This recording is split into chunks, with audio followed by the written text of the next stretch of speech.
यहाँ तक बताया लोगों ने कि भोपाल के उस कार्यक्रम देखने के लिए भोपाल शहर में एक भी स्काउट गाइड के ड्रेस नहीं बचे थे। लोग ड्रेस खरीद के पहन के घुसते थे, बिना ड्रेस अलाउ नहीं था वहां, इसलिए शहर के लोग, और जब फिर नहीं मिले तो वो रह गए, वंचित रह गए।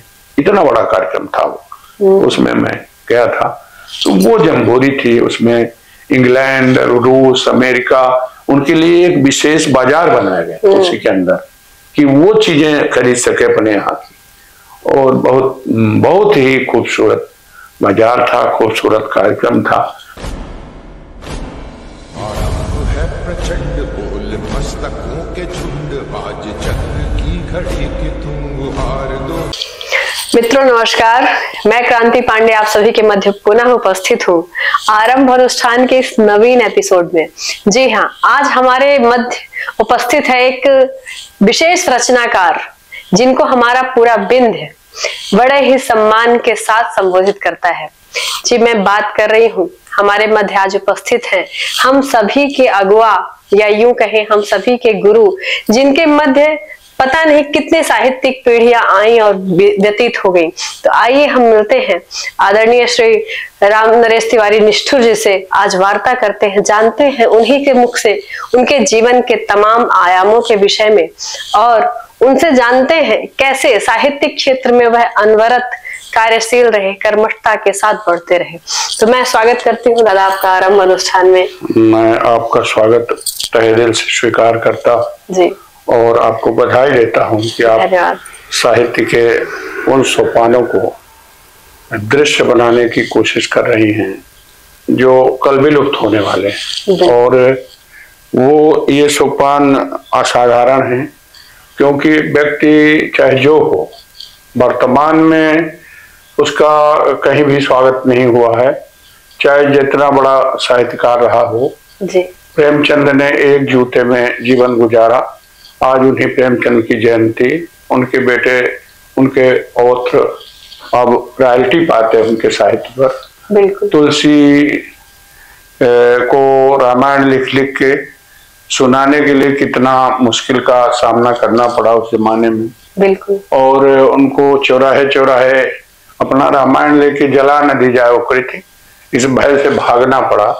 आज उसी तुलसी के माध्यम से पूरे विश्व में करोड़ों लोग खा रहे हैं, रोटी को उपार्जन कर रहे हैं। यथार्थ। तो इस तरह से साहित्यकार तो वर्तमान में कम, अतीत जब उसका होता है, जब उसका भूत होता है, बिल्कुल, बीता हुआ समय आता है, तो निश्चित रूप से उसके साहित्य की समालोचना करके उसकी पूजा होती है, अच्छे साहित्य का सम्मान होता है और उस साहित्यकार को जाना जाता है, माना जाता है। ये बड़ी विसंगति है कि साहित्यकार होते हुए भी अपने परिचय के लिए कहीं न कहीं दबा हुआ होता है और उसे लोग कोई नहीं जानते। जब वो नहीं रह जाता तब उसकी वैल्यू समझ में आती है सबको। तो ये तो बिल्कुल वास्तविकता है।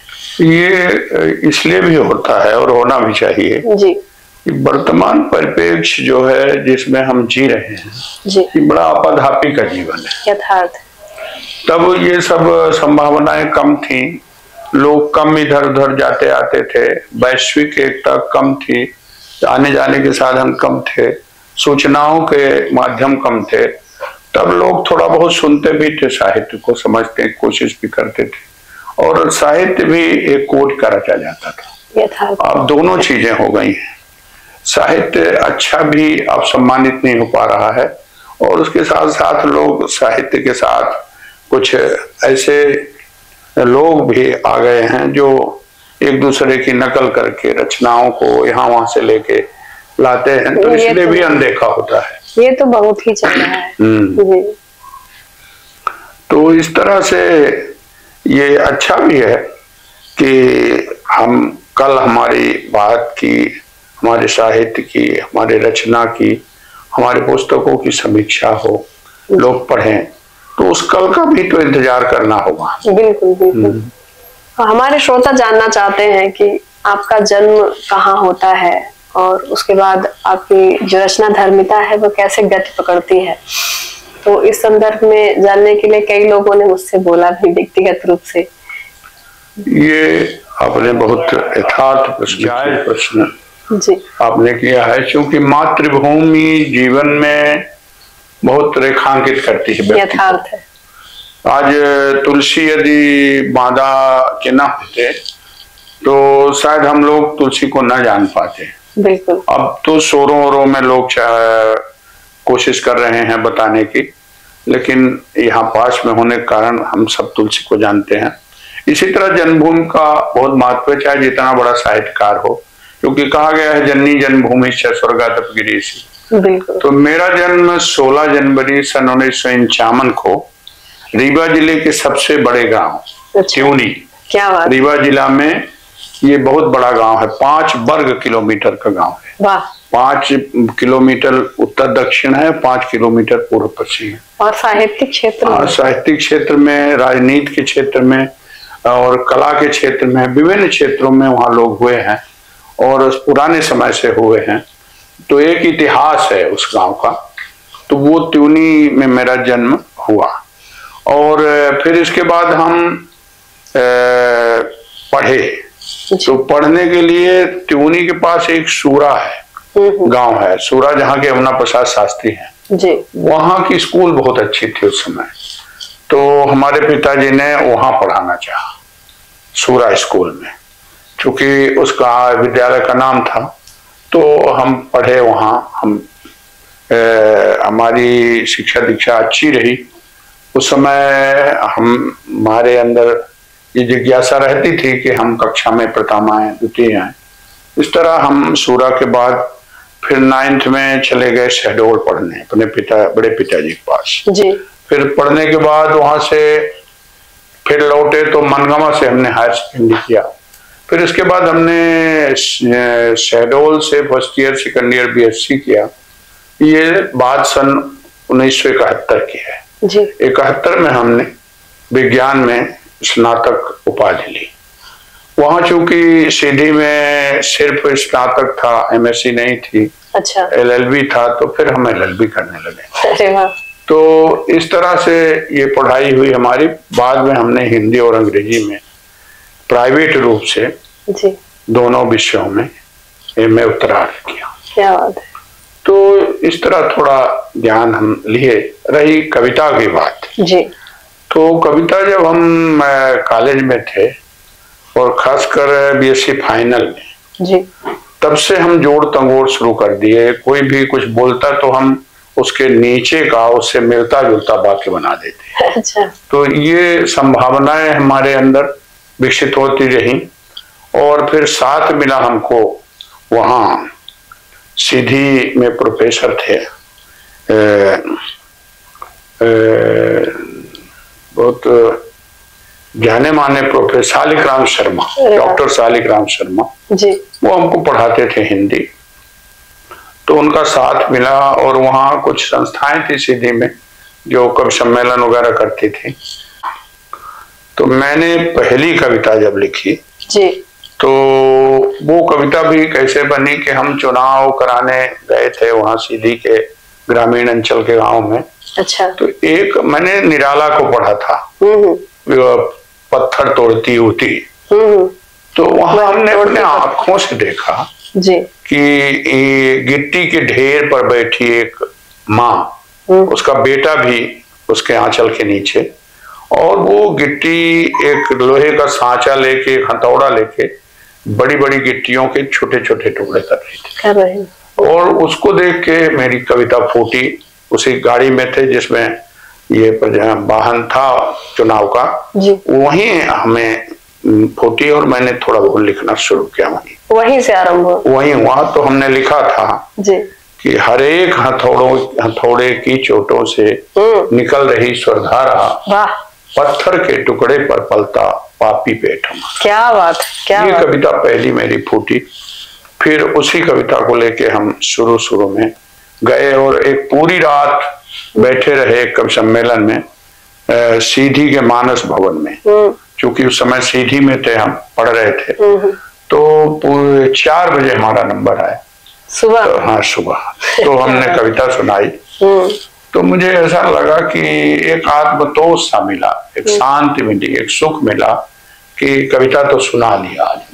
क्या बात है। वहीं से कविताओं का जो सिलसिला है मेरा रचना का जी, रचना धर्मिता कहना चाहिए कि शुरुआत हो गई। क्या बात है। और फिर इसके बाद वहाँ डीओ जिला शिक्षा अधिकारी वीएन श्रीवास्तव आए जी। वो बड़े कवि थे, तो वो एक हफ्ते 15 दिन में एक कार्यक्रम करते थे। उस समय एक किताबें आती थी और शासकीय रूप से या सामाजिक रूप से जो संगठन थे उनके पास देश के जाने माने रचनाकारों की किताबें आती थी और उस पर गोष्ठी होती थी। अच्छा। तो गोष्ठी में किसी एक व्यक्ति को कई लोग उसकी आलोचना लिखते थे, चाहे वो काव्य संग्रह हो, चाहे कहानी हो और चाहे कोई सी भी संदर्भ की किताब हो, तो उसमें पुरस्कृत किया जाता था 50 रुपए में। वाह। तो उस समय एक किताब आई थी कि वो आदमी जो अभी अभी नया कोट पहन के चला गया। ये इस किताब की समीक्षा हमने लिखी थी, काशी प्रसाद ने लिखा था उसको, बनारस के बड़े कवि हैं। तो उस पर मुझे 50 रुपए उस समय मिले थे। वाह, क्या। तो मुझे बड़ा अच्छा लगा था। उस 50 रुपए का मूल्य आज मैं आपसे बता नहीं सकता कि वो कितने हजार के बराबर यथार्थ। तो इस तरह से ये धारा जो कविता के उपार्जन की शुरू हुई, तो अभी तक निरंतर आज मैं 74 साल में प्रवेश किया हूँ, 73 साल 2-3 महीने का हूँ। तो आज भी मैंने कविता लिखी है और आज भी आज के ही संदर्भ में लिखी है। कल केजरीवाल जी गिरफ्तार हुए हैं तो उन्हीं पर लिखा है आज मैंने। वाह, क्या बात है। तो इसके पहले कल मैंने चंदा जो बांस बजाया है दलों ने उस पर लिखा। तो मुझे इस समय खासकर समसामयिक कविताएं जो देश के परिप्रेक्ष्य में, देश के फलक में उभरती हैं जी, उन पर लिखने का मन होता है जी। और जितनी शक्ति सामर्थ्य है, जितना शब्द और संस्कृति और शिक्षा है अपने पास, उस हिसाब से मैं लिखना शुरू करता हूँ, लिखता हूँ। मैं ये नहीं कह सकता कि बहुत अच्छा लिखता हूँ, बस मेरी कोशिश जारी। बिल्कुल। कुछ प्रश्न है अनायास ही आते हैं मन में।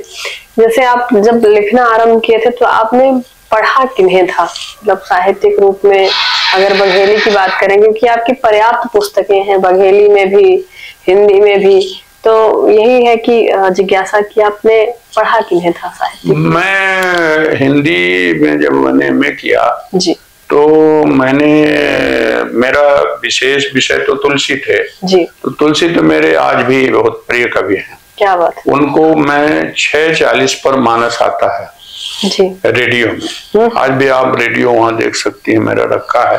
अच्छा, चलता है। हाँ, और मैं 6:40 5 बजे फूलमती मंदिर जाता हूँ।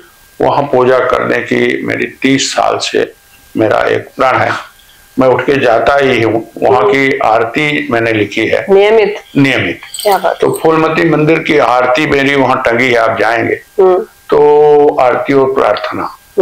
तो वो जब पुजारी वहाँ के हैं वो मेरा इंतजार करते हैं, दीपक बाती सब जला के मैं पहुंचता हूँ तो बड़े स्नेह से भगवान की श्रद्धा के साथ आरती करता हूँ। इसके बाद लौटता हूँ, तो मैं जल्दी लौटता हूँ ताकि 6:40 पर आऊं और आज का मानस जरूर सुनूं। तो मानस में बहुत हमको मानस से ताकत मिलती है।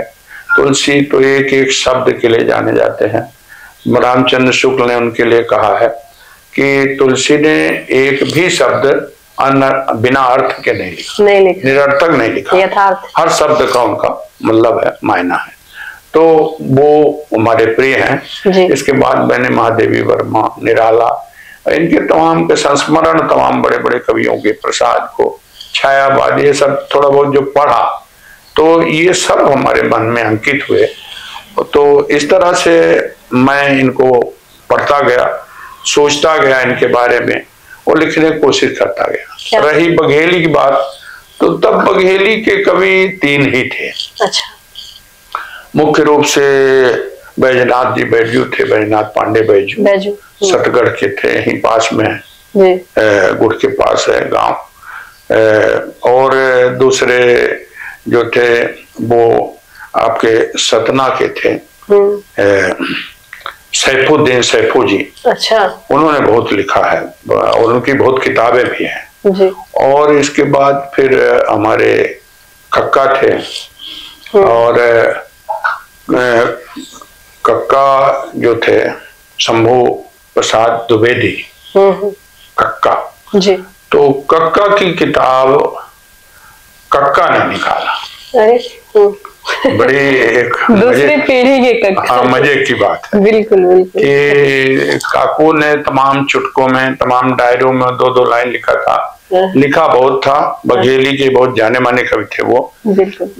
तो उन्होंने लिखा था लेकिन कहीं संकलित नहीं थी। तो फिर कक्का ने और हम कक्का गए उनके घर, उनके सुपुत्र से करीब 22 डायरी और 45 से 50 चिन्हियां क्या बात ले आए। और संयोग देखिए कि मोदी जी ने उस समय ये कोरोना आया तो छुट्टी कर दी, तो घर में बैठना पड़ा। तो मेरे पास कंप्यूटर था, धीरे धीरे मैंने उसे टाइप किया। क्या बात है। और पूरा टाइप कर डाला जब, तो फिर कक्का और हमने उसको किताब के रूप में निकलवाया। तो इसके लिए हम ये सारा श्रेय कक्का को देते हैं कि एक अपने बघेली, अपने धरती, अपने माटी के लाल की कृतियों को उन्होंने उजागर किया। बिल्कुल। तो बघेली में ये थे। बहरहाल बघेली हमारी बोली है, मातृबोली है जी। तो हम कहते हैं कि जब बच्चा पहली बोली जो बोलता है जी, वो मातृबोली है, चाहे वो क्षेत्रीय बोली हो चाहे वो भाषा हो। तो हमारी मातृबोली बघेली है। माँ से सबसे पहले हम लोग वही सीखते थे, ताल। अब तो शहर में रहते हैं लोग तो अब खड़ी बोली ज्यादा सीखते हैं। माँ बघेली बोली बोलना भी ऐसा समझते हैं कि ये छोटे स्तर के लोगों का काम है, और यही भ्रम हमारा है। इस भ्रम को तोड़ते हैं, हम कोशिश करते हैं कि तोड़ा जाए। लोग ये न सोचें कि बघेली बोलने से हमारी क्षमताएं कम होती हैं, हमारा ज्ञान कम होता है। बोली भाषा जितने चाहें उतने सीखें, उतने बोलें, तो इससे बढ़ता है। हमारे राष्ट्रपति राजेंद्र बाबू थे और उसके साथ साथ दूसरे राष्ट्रपति थे जिनको 14 बोलियां आती थी। तो वो भी एक वो थे, अंग्रेजी इंग्लैंड के लोगों को पढ़ाते थे। तो ये विशेषताएं होनी चाहिए व्यक्ति में कि ज्यादा से ज्यादा बोली भाषा हम सीखें। हाँ, और किसी बोली को कमतर ना रखें। तो इस तरह से हम लिखना शुरू किए बघेली में जी। तो बघेली अपनी बोली थी तो बेहतर लिखते गए, कोशिश करते गए। तो आप सबसे बड़ी बात है कि कोई लेखक लिखे, रचनाकार कोई कृति उत्पन्न करे और सामने लाए, समाज उसको स्वीकृति दे, बिल्कुल, तब उसका महत्व है। तो आप सबने पढ़ा और उसको थोड़ा बहुत समझा तो ये कहा कि ठीक है। ये आपका ठीक कहना ही कवि की उपलब्धि है, बिल्कुल यही मतलब रखती है। इससे मन में बड़ा तोष उत्पन्न होता है। तुलसी कहते हैं, तुलसी स्वांता सुखा तुलसी रघुनाथ गाथा। तो यही मतलब है इसका। ये जरूरी नहीं है कि हम छा जाएं, हम मंच लूट ले।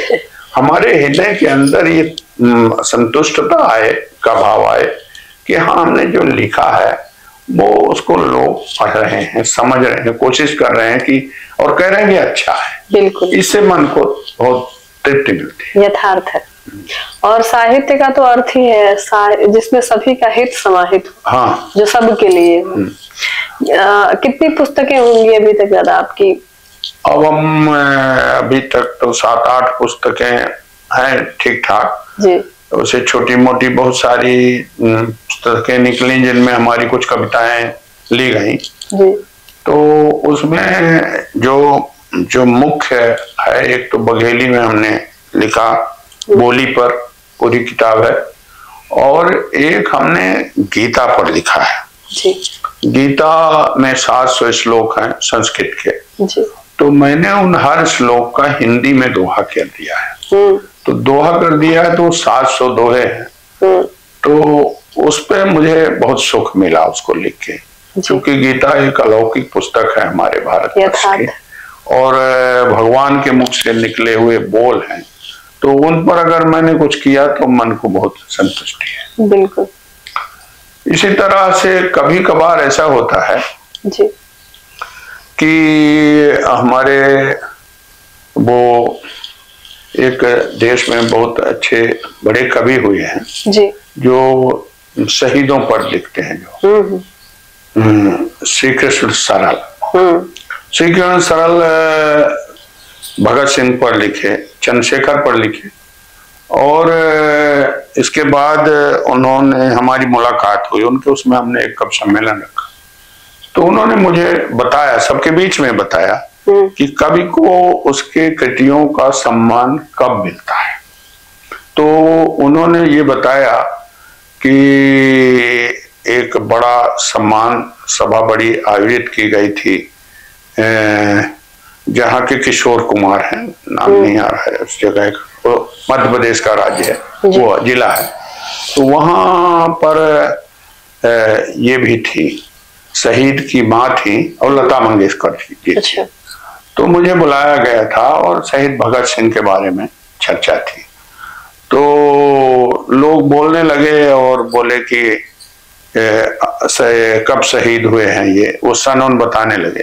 तो उनकी माँ भगत सिंह की उठी और अपने हाथ के उंगलियों में चीरा लगाया और मेरे पास आई और उस रक्त का मेरे माथे पर टीका कर दिया और बोली कि आप ये मत कहो कि मेरा बेटा नहीं है, जो भाषण दे रहे थे लोग उनको, उन्होंने कहा मेरा बेटा इस रूप में श्री कृष्ण सरल के रूप में जिंदा है, इसलिए मेरे बेटे को साहित्य में जिंदा किया। तो इस तरह का पुरस्कार और सम्मान बहुत अद्वितीय होता है। यही एक संयोग मुझे भी लगा। मैं भोपाल गया था, आप सब जानते होंगे दुष्यंत संग्रहालय है, वहाँ राजूकर राज करके एक लड़का था जी। संयोग से वो लड़का यहाँ पढ़ता था, सीधी में मैं था जहाँ, वो बीए फर्स्ट ईयर पढ़ रहा था, तो उसमें बहुत ज्यादा साहित्य का रुझान था शुरू में ही जी। वो मेरे घर लड़का आया करता था, उसको यूनिवर्सिटी में एक कार्यक्रम में भाग लेना था, वाद विवाद था, सहकारिता पर मैंने एक लेख लिख दिया, जिसके बल पर उसने अंतरराष्ट्रीय विश्वविद्यालय प्रतियोगिता में प्रथम स्थान प्राप्त किया पूरे राज्य में जी। वो मेरा भक्त सा हो गया, मेरे उसके संबंध बन गए। फिर वो भोपाल चला गया, वहाँ एमए करके, और वो दुष्यंत संग्रहालय में खोला और वहीं काम करने लगा। अच्छा।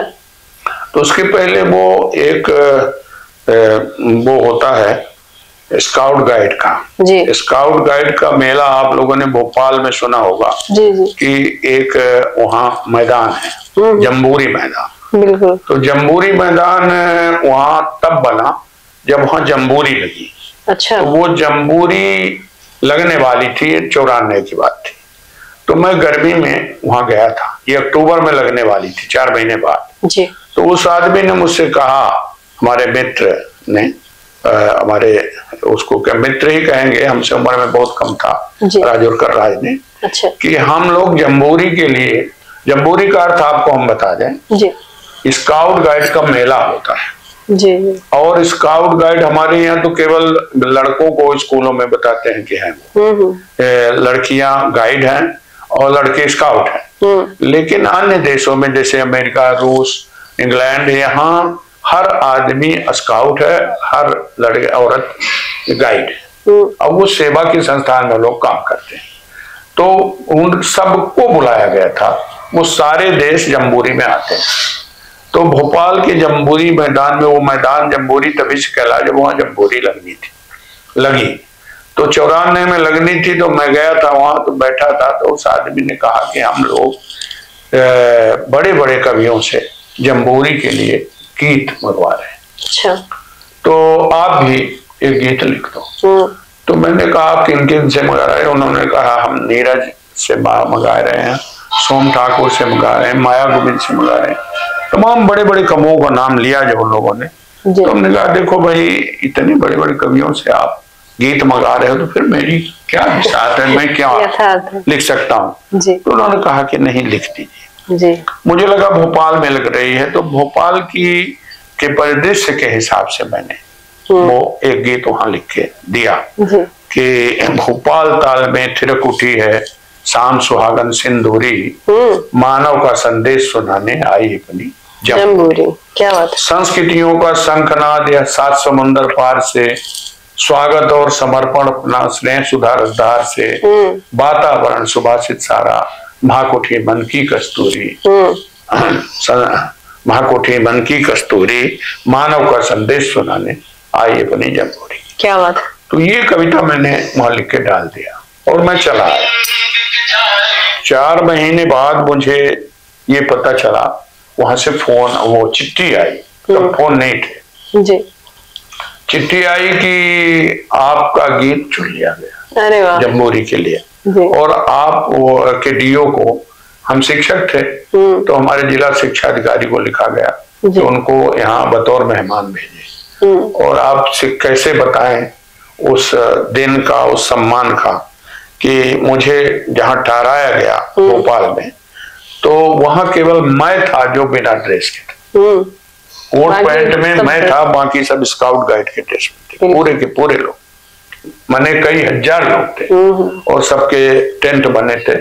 और वहां देश के जाने माने पत्रकार, एमपी क्रॉनिकल हो चाहे इंडिया टुडे हो, सबने मेरा इंटरव्यू लिया और वो मेरा गीत सबको बांटा गया, पूरे विश्व के लड़कों को। और साथ ही साथ वहां 4000 बसें ली गई थी राज्य परिवहन की, बच्चों को घुमाने के लिए, देश के लोग, देश में तमाम, सांची हो चाहे खजुराहो हो, उज्जैन हो, पास के तमाम भोपाल के आसपास के तीर्थ स्थल घुमाए जाते थे। बड़ा प्रोग्राम था, पूरे अपने भारत के तो सभी प्रांत के लोग थे ही, श्रीलंका के थे, जापान के थे, तो हम लोग से नाइट रात को वो लोग अलग अलग देश वाले कुछ अधिकारियों को, जिसमें मैं भी जाता था, मुझे भी ले जाते थे, वो नाइट बनाते थे, जैसे जापान नाइट बनाए, श्रीलंका नाइट बनाए, तो वो अपने यहाँ के व्यंजन हम लोगों को बना के खिलाते थे रात को, और दिन को ये कार्यक्रम होते थे।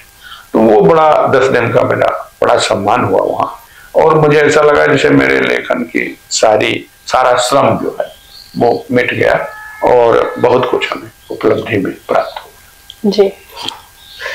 काफी अच्छी चर्चाएं रही। इसी क्रम में कुछ रचनाएं आपकी, जैसे ये जम्बूरी वाला गीत था, कुछ इसकी लाइनें और कुछ रचनाएं आपकी? हाँ, मैं जम्बूरी में तो पूरा एक वही है, पत्रिका ही छपी थी उस समय, रखी है मेरे पास जम्बूरी। जैसा कि मैंने बताया आपको कि आज वो जम्बूरी मैदान है, आज बड़े बड़े कार्यक्रम होते हैं, पहले कोई जम्बूरी मैदान भोपाल में नहीं था। और उस समय जब ये जम्बूरी लगी तो आप विश्वास न करोगे, पहली बार मुझे ही बड़ा आश्चर्य हुआ कि वो पूरे गेट बंद थे, वहां कोई बाहर का आदमी नहीं जा सकता था, पूरे भारत के लोग वहां अंदर थे ड्रेस में, और वह तरह तरह के कार्यक्रम होते थे। जैसे आसाम का कार्यक्रम हो रहा तो वो लोग हाथी लेके आए थे, और गोवा के लोग थे, वो गोवा की संस्कृति लेके आए थे। तो अलग अलग तरह से पहली बार मैंने देखा। अंडमान निकोबार द्वीप के लोग थे और गांधी जी के बारे में गा रहे थे, एक चबूतरा बना था और उसमें गांधी जी बैठे थे, और उसके चारों ओर खड़े होके वो लोग गीत गा रहे थे गांधी जी के बारे में। अचानक जब गीत समाप्त हुआ तो गांधी जी उठ के चल दिए। अब आप विश्वास न करोगे कि वो प्लास्टर ऑफ पेरिस का आदमी गांधी बनाया गया था, सफेद उसमें, और वो बिल्कुल थ्रू आउट गांधी की तरह बना था। और इसके बाद जहां गाना समाप्त हुआ तो उठ के चल दिया। बड़े बड़े अखबारों ने छापा था उस तारीख को कि गांधी जब गीत सुनकर चल दी। तो ये चीजें हमको वहां देखने को मिली, और यहां तक बताया लोगों ने कि भोपाल के उस कार्यक्रम देखने के लिए भोपाल शहर में एक भी स्काउट गाइड के ड्रेस नहीं बचे थे। लोग ड्रेस खरीद के पहन के घुसते थे, बिना ड्रेस अलाउ नहीं था वहां, इसलिए शहर के लोग, और जब फिर नहीं मिले तो वो रह गए, वंचित रह गए। इतना बड़ा कार्यक्रम था वो, उसमें मैं गया था। तो वो जम्बूरी थी, उसमें इंग्लैंड, रूस, अमेरिका, उनके लिए एक विशेष बाजार बनाया गया उसी के अंदर कि वो चीजें खरीद सके अपने यहाँ की। और बहुत बहुत ही खूबसूरत बाजार था, खूबसूरत कार्यक्रम था, बड़ा माने सुहावना दृश्य था और वो पूरा राष्ट्रीय स्तर का कार्यक्रम था, उसमें हमें सम्मान मिला, तो ये बहुत अच्छा लगा जी। अब रहा बघेली की कुछ कविताएं आपको सुना दूं मैं जी। एक तो वो कविता आप देखते ही होंगे, सुनते ही होंगे यूट्यूब में कि माटी की बात जब चली थी, बिल्कुल, कि सबसे सुंदर सबसे निकहा ला गए अपन गांव रे। एक तो ये कविता है जी। और एक कविता और है हमारी जी। जो मेरे बेटे ने गाया है, क्षेत्र के माटी माही रतनन के भरमार रे, सबसे सुंदर सबसे निकही धरती हवे हमार। क्या बात है, यथार्थ। सोन महाना गोपद विहर और टमस के धारा, बहुती तथा चचाई क्योंकि के कूड़ा तिन्यारा, लहर लहर लहराए रहे हैं बंधी बांस वगार रे, सबसे सुंदर सबसे निकही धरती है हमार रे। क्या बात है। विंध्याचल कैमोर सतपुड़ा के सप्तर फैली चोटी, आमचूर और अमावट माही मटरा चना के रोटी, जौने काही देख के सबके मुंह से टपके लार रे, कितनी सबसे सुंदर सबसे निकही धरती है वे हमार रे। क्या बात है। सतना सीमेंट केर फैक्ट्री कागज का अमलाई, चूना बने कटनी माही बिजली बने चचाई, सिगरौली के जंगल माही कोयला कढ़ाई अपार रे, सबसे सुंदर सबसे निकही धरती है वह हमार। चित्रकूट चिरौला घुघरा के शोभा जब निराली, भोले बसे बढ़ौरा माही मैहर देवी काली, तब मोह मागा बर सबको पामे देवता बहुत उदार रे, सबसे सुंदर सबसे निकही धरती है वह हमार। क्या बात है। अर्जुन कृष्ण ये बिंद छे अर्जुन कृष्ण निवास नंद और प्रेम हित जस नेता, जमुना जोशी याद ले ही युग द्वापर और तेता, गांव गांव में बजी बधैया घर घर खिली बहार रे, सबसे सुंदर सबसे निकही धरती है वह हमार रे। विंध्य क्षेत्र की माटी माही रतन के भरमार रे, सबसे सुंदर सबसे निकही धरती है। तो मित्रों, आज हमारे मध्य उपस्थित थे आदरणीय श्री राम नरेश तिवारी निष्ठुर जी, जिनके बारे में आपने जाना, उनकी रचनाओं के बारे में जाना। अभी उनकी हिंदी की रचनाएं शेष है जो अगले पार्ट में आप सभी सुनेंगे। तो तब तक के लिए आप सभी से विदा लेती हूँ। नमस्कार, जय श्री राम, शुभ संध्या। प्रचंड बोल मस्तकों के झुंड, आज चक्र की घड़ी कि तुम हार